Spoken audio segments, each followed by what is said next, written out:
Hai wapenzi, I hope mko poa. Karibuni sana katika channel yetu ya Mapishi Raha. Hii ni channel ambayo tunafundishana mambo mengi ambayo yanahusiana na masuala ya mapishi na masuala yote ya jikoni. Haya, leo tutakwenda kujifunza jinsi ya kutengeneza supu nzuri sana ya kuku wa kienyeji. Tushapika mchemsho, tushapika vitu mbalimbali, lakini leo nitakufundisha jinsi ya kutengeneza supu simple sana na nzuri ya kuku wa kienyeji. Unaweza kupika kwa kuku wa kisasa au ukapika wa kienyeji kama ambavyo mimi nimepika, lakini kikubwa nataka nikufundishe zile procedure ama hatua kwa hatua ambazo utazitumia kwenda kupika kuku wako supu yako nzuri ya kuku. Lakini kwanza kabisa, kabla hatujaanza darasa letu, ningependa kukusisitiza wewe ambaye ni mara yako ya kwanza umeungana na channel hii au umekutana nayo katika mtandao, hakikisha umesubscribe kwenye channel yako, kwa sababu hicho ndio kigezo pekee kitakachokusaidia wewe kuwa karibu na sisi tunapoweka madarasa yetu, upate taarifa kwa urahisi. Kwa hakikisha umesubscribe, lakini pia umeweka button yako notification iwe on katika simu yako. Haya, kitu cha kwanza kabisa unachotakiwa kufanya ni kuandaa maandalizi ya pishi lako. Hapo tuna kuku ambaye tumemchemsha vizuri kwa kumwekea chumvi, tangawizi pamoja na kitunguu saumu, tumemchemsha vizuri.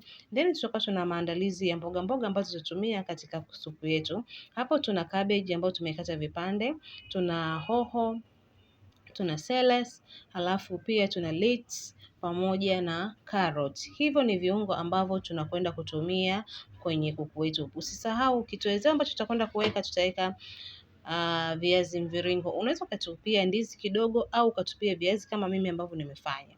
Haya, utakapokwenda kwanza kupika, utaweka viazi vyako jikoni kidogo, utaweka maji kiasi sana, maji kidogo, then utaviacha vichemke kwa dakika kadhaa, dakika 2 mpaka 3.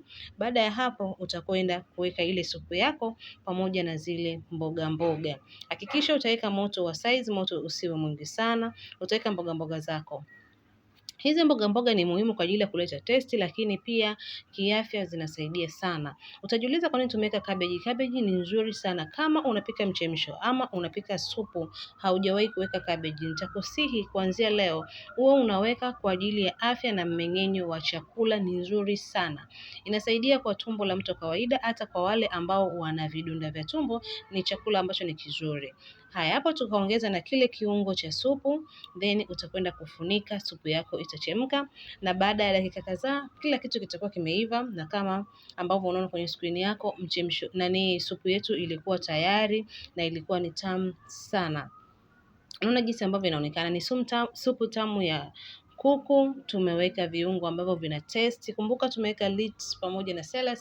Hizi zinasaidia sana kuongeza utamu ama kuongeza ladha katika chakula chako ama katika supu yako. Hii ni supu ambayo unaweza ukanywa kwa muda wa asubuhi ama jioni au muda wote ambao utapendelea kunywa supu yako. Anaweza kanywa mtu mzima, anaweza kanywa mtoto, ama kwa lugha nyingine unaweza ukaitumia kwa ajili ya familia. Jamani, mimi nawapenda sana na ndio maana tunaleteana recipe nyingi ambazo ni nzuri na simple, lakini pia unaweza ukaweka request kitu ambacho utapenda tukufundishe hapa. Mimi niseme nawapenda, karibuni, kwa heri.